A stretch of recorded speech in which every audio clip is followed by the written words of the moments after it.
గోదావరి జిల్లాల్లో అల్లుళ్లకు పిండి వంటలు మర్యాద సాంప్రదాయమే. కానీ ఈసారి ఆ సాంప్రదాయాన్ని ఇప్పటి వరకు ఎక్కడా లేని విధంగా మరో స్థాయికి తీసుకెళ్లారు.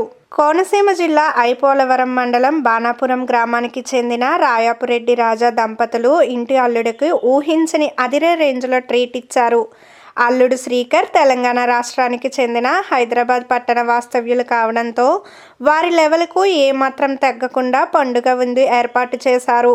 ఏకంగా 150 రకాల పిండి వంటలతో విందు భోజనం వడ్డించి సర్ప్రైజ్ చేశారు. రాయపురెడ్డి రాజా దంపతులు కుమార్తె నిహారికను హైదరాబాద్ వాసి శ్రీకర్కు ఇచ్చి గత ఏడాది వివాహం జరిపించారు. పెళ్ళయ్యాక మొదటి సంక్రాంతి పండుగ సందర్భంగా గోదావరి జిల్లా వారికి మనం ఏమాత్రం తీసిపోమనే రీతిలో 150 రకాలతో విందు భోజనం ఏర్పాటు చేయడంతో గ్రామంలో సందడి వాతావరణం నెలకొంది.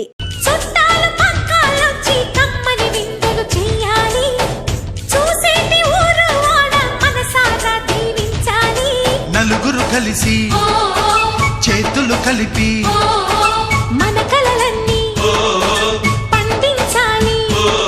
ఒక చోట పుట్టని కోడళ్ళు అయ్యారు అమ్మకే కూతుళ్ళు. త్వరలోని ముద్దుగా పుడతారు ఈ తాత పోలికల మనవళ్ళు. ఈ సంతోషాలు సరదాలే మా పండుగలు.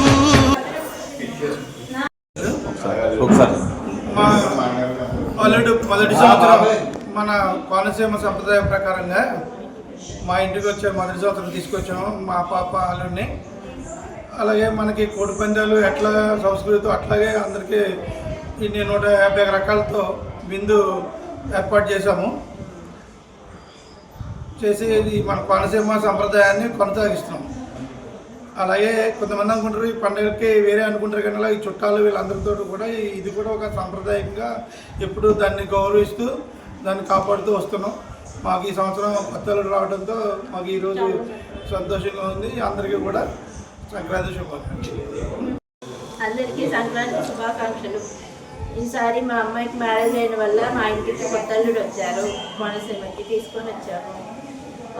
అతనికి పొద్దున్నుంచి ఇంకా వంట చేసి 150 రకాల విందు భోజనం పెట్టాను. సాంప్రదాయం ప్రకారం ఆ విందు భోజనం పెట్టాము. సంతోషంగా ఉంది, ఆనందంగా ఉంది. మా అల్లుడు మా ఇంటికి రావడం మా అదృష్టంగా భావిస్తున్నాము.